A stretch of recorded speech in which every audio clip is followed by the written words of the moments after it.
Mabilisan lang, may tuturo ko sa inyong bago kasi nagpalit ako ng throttle housing.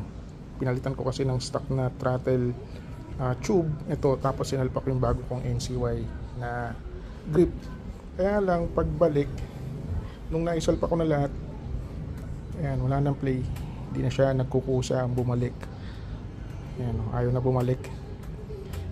Binaklas ko, nilagyan ko ng WT-40, binaklas ko ulit, nilagyan ko ng grasa, pero ganun pa rin. Nung pala, may natutunan ako ito. Kanina ko lang natutunan. I-release mo lang to, paluwagan mo kasi nilalak niya ito. Tapos, yan na, walang play.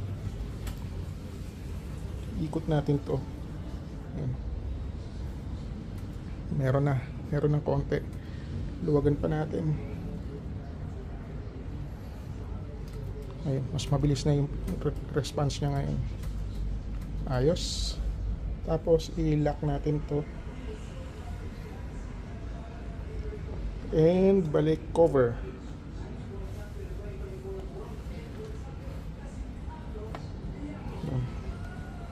And okay na uli siya. Sana nakatulong.